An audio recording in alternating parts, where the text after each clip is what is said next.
बिस्मिल्लाहिर्रहमानिर्रहीम अस्सलाम वालेकुम। आप उसामा गाजी यूट्यूब चैनल देख रहे हैं। अल्लाह ताला का ख़ास फजल और करम है पाकिस्तान पर कि अगर पाकिस्तान से कोई दूर होता है या पाकिस्तान को मुश्किल में धकेलना चाहता है तो फिर ऐसा वक्त आ जाता है कि पाकिस्तान की ज़रूरत पड़ जाती है उसी मुल्क को।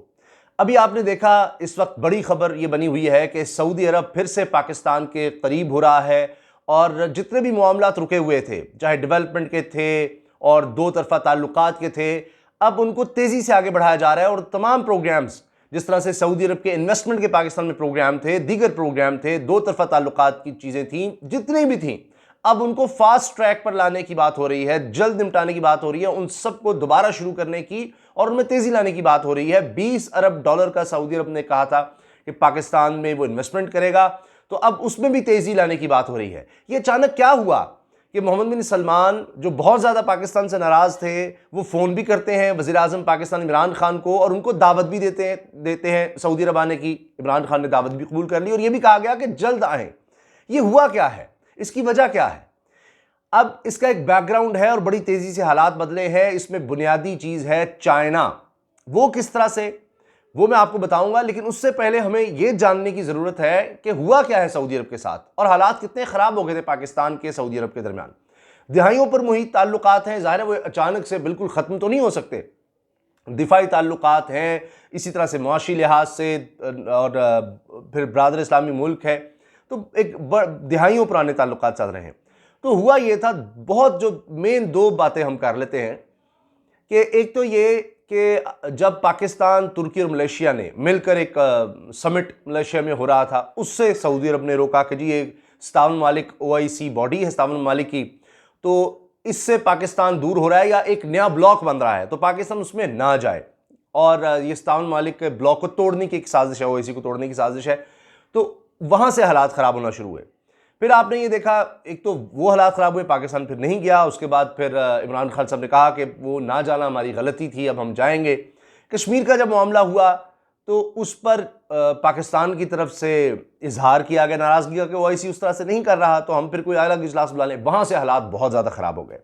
करते करते ये सूरत हाल हुई कि $3 अरब जो सऊदी अरब ने पाकिस्तान को दिए थे, उनमें से $2 अरब वापस ले लिए। और जो डेफर्ड पेमेंट्स पर, यानी कर्ज की सूरत में $3.2 अरब का तेल सऊदी अरब दे रहा था, वो फैसिलिटी भी रुक गई। अच्छा, अब फिर क्या होता है कि जब $1 अरब वापस रह जाता है तो सऊदी अरब कहता है कि ठीक है, बस आप ये रखें, इसकी हमें ज़रूरत नहीं है, हमने $2 अरब वापस ले लिए आपसे, बस काफ़ी है। अब तो ये कहा जा रहा है कि वो $3.2 अरब की जो मौखर अदायगी पर तेल की सप्लाई थी, वो भी बहाल होने जा रही है, उसकी भी उम्मीद जाग गई है। ये इतना बड़ा, एक तरह से आप ये समझिए, इसको यू टर्न कह लें, तब्दीली कह लें, ये आई है। अब इसके साथ साथ UAE ने भी नहीं लिए जो उसने पाकिस्तान को डॉलर्स दिए हुए थे, और सऊदी अरब ने भी बाकी लेने से कहा कि हमें इसकी ज़रूरत नहीं है। $2 अरब ले चुके थे, पाकिस्तान ने दे दिए। और $2 अरब किससे लेकर दिए पाकिस्तान ने? चाइना से। जो सऊदी अरब को वापस करने थे वो चाइना से लिए और सऊदी अरब को वापस कर दिए। असल में हुआ ये है कि सऊदी अरब को शदीद ज़रूरत पड़ गई है पाकिस्तान की। वो इस तरह से कि अमेरिका की नई इंतज़ामिया ने आकर क्या किया, कहा कि जी हम नए सिरे से देखेंगे सऊदी अरब के ताल्लुकात को। फिर जो बाइडन पहले ही कहते रहे सदर बनने से पहले कि यहाँ तो फिरौनियत है, इंसानी हुकूक की बात करते रहे, जमाल खशोगी का मामला होता रहा। फिर सबसे बढ़कर आप देखिए कि जो हुसी हैं, हुसी बागी जिनको सऊदी अरब कहता है, उनको अमेरिका ने आकर वो जो दहशतगर्द डिक्लेयर किया हुआ था, नई इंतज़ामिया ने आकर वो वापस ले लिया कि जी दहशतगर्द नहीं है। फिर कहा कि जी हम वेपन्स पहले कहा कि हम नहीं देंगे सऊदी अरब को अब, और उससे इस तरह के ताल्लुकात हम ख़त्म करें, वेपन्स वाले, असलहे के। और फिर यमन जंग के हवाले से उससे जो कोऑर्डिनेशन है, कोऑपरेशन है, वो बिल्कुल हम ख़त्म कर रहे हैं, अटैक की। और इस तरह से अभी भी देखें कि हुसी कह रहे हैं कि हमने कैपिटल पर, यानी रियाज पर हमला किया है ड्रोन्स के ज़रिए। अभी तक उसकी कंफर्मेशन रॉयटर्स नहीं कर रहा, लेकिन इससे पहले भी हो चुके हैं, उनको नाकाम बनाया गया है। अभी समंदरों में एक बड़े हमले को सऊदी अरब कह रहा है हमने नाकाम बनाया है। तो ये सूरत हाल है, और उसमें अमेरिका जो सबसे उसका करीबी इत्तेहादी था, वो उसका साथ ही नहीं दे रहा। अब आ जाता है चाइना की अहमियत। और चाइना की अगर बात होती है तो चाइना से कुर्बत के लिए रास्ता जाता है पाकिस्तान से। पाकिस्तान के बगैर चीन से कुर्बत नहीं हो सकती सऊदी अरब के लिए। अब देखें आप कि चीन इस वक्त सबसे अहम मुल्क बन चुका है सऊदी अरब के लिए। और उसके बाद अगर आप ये कहेंगे कि पाकिस्तान है तो ये गलत नहीं होगा। वो इस तरह से कि सऊदी अरब का यूँ समझिए कि 2/3 जो उसकी कमाई है या उसकी इकॉनमी चल रही है, जो उसकी एग्जिस्टेंस है, उसका इन्हिसार वो तेल पर है, ऑयल की एक्सपोर्ट पर है। सबसे बड़ा बायर कौन है, खरीदार कौन है सऊदी तेल का? चीन। चीन सबसे बड़ा खरीदार है सऊदी तेल का इस वक्त दुनिया में। और दुनिया में सबसे ज्यादा कंजम्पशन भी जो तेल की है वो चाइना में है। अमेरिका और रूस अब आगे निकल चुके हैं सऊदी अरब से। प्रोड्यूसर अगर देखा जाए, प्रोडक्शन, सऊदी अरब सबसे बड़ा प्रोड्यूसर नहीं रहा। सबसे बड़े प्रोड्यूसर अब है अमेरिका और रशिया। अमेरिका को तो अब जरूरत ही नहीं रही सऊदी तेल की। तो जब अमेरिका को अब जरूरत ही नहीं रही तो चीन को तो जरूरत है। मगर सऊदी अरब क्यों करीब आ रहा है? सऊदी अरब में एक खौफ भी है। एक तो आप देखें कि अमेरिका उससे दूर हो गया और एक तरह से उसने पुश कर दिया सऊदी अरब को कि वो अब दूसरी पावर की तरफ जाए, चीन की तरफ जाए। लेकिन चीन से खौफ ये है कि ये एक अजीब सी सूरत हाल है कि एक तरफ तो जाना भी पड़ रहा है चीन की तरफ, लेकिन चीन जरूरत भी है और खौफ भी है। अभी आपने हाल ही में देख लिया कि जिसका मैंने काफी अर्सा पहले आपसे जिक्र किया था, वीडियो भी बनाई थी, 400 अरब डॉलर की डील ईरान के साथ हो गई है, साइन हो गए हैं 25 साल की, जिस पर रियायती निरखों पर, इंतहाई रियायती निरखों पर चीन तेल लेगा ईरान से। ईरान अपना तेल बेच नहीं पा रहा था तो उसने बड़ा सोच समझ के कि कुछ नहीं हो रहा, बड़ा इंतजार किया, लेकिन नहीं बन रहा था, उसने मुआहदा कर लिया। चीन अब बदले में बड़ी इन्वेस्टमेंट भी करेगा, बहुत ज़्यादा डेवलपमेंट करेगा ईरान के अंदर। उसमें उसमें जो रोड्स हैं, उसमें रेल है, उसमें पोर्ट्स हैं, उसमें इंफ्रास्ट्रक्चर है, उसमें एनर्जी इंफ्रास्ट्रक्चर है, ये सब कुछ है। एक बड़ा कंप्रीहेंसिव वो है, स्ट्रेटेजिक आप यूँ समझिए, एक पार्टनरशिप कह लें, स्ट्रेटेजिक इन्वेस्टमेंट कह लें, जिस तरह आप सी पैक को देख रहे हैं उसी तरह से। तो ईरान भी सी पैक से जुड़ रहा है। अब सऊदी अरब को ये पसंद तो नहीं है, लेकिन सऊदी अरब की मजबूरी है। सऊदी अरब की मजबूरी ये है कि अब अमेरिका तो दूर हो गया, तो अब 2030 का विजन जो मोहम्मद बिन सलमान का है कि हमने तेल पर इन्हिसार कम करके दूसरी चीजों से भी कमाना है, क्योंकि दुनिया आहिस्ता आहिस्ता तेल से इन्हिसार अपना कम करती चली जा रही है बड़ी तेजी से।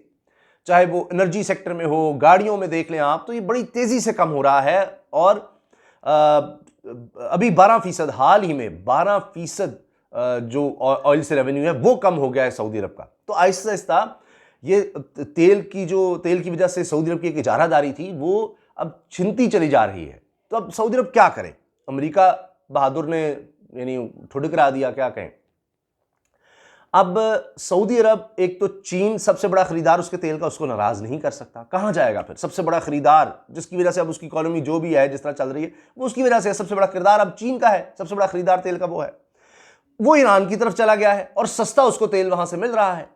तो ये नहीं चाहेगा सऊदी अरब कि चीन जो खरीदारी है वो कहीं कम कर दे। तो उसके लिए ताल्लुकात और बेहतर करने के लिए कौन सा मुल्क है? बिल्कुल सही, पाकिस्तान। तो रास्ता पाकिस्तान से जाता है, सी पैक से जाता है। चीन को बड़ी बुनियादी सी बात है, जो सबसे ज्यादा इस वक्त चीन को अजीज जो प्रोजेक्ट है, जो वो समझता है कि उसके फ्यूचर के लिए सबसे अहम है और जिस पर इस वक्त सारी दुनिया हिली हुई है, जिसमें आपको मैं बता चुका कि वे 126 ममालिक एक तरह से जुड़ रहे हैं और कई बड़ी बड़ी दुनिया की मल्टी ऑर्गेनाइजेशन जुड़ रही हैं। बेल्ट एंड रोड इनिशिएटिव है और उसमें सबसे अहम है सी पैक है। तो चीन तो उसके ऊपर तो कोई चीज़ नहीं बर्दाश्त कर सकता। अब सऊदी अरब रिफाइनरी भी लगाएगा पाकिस्तान में, सऊदी अरब पाकिस्तान की तरफ आएगा भी। पहले ही चीन मदद कर रहा है न्यूक्लियर प्रोग्राम में सऊदी अरब की।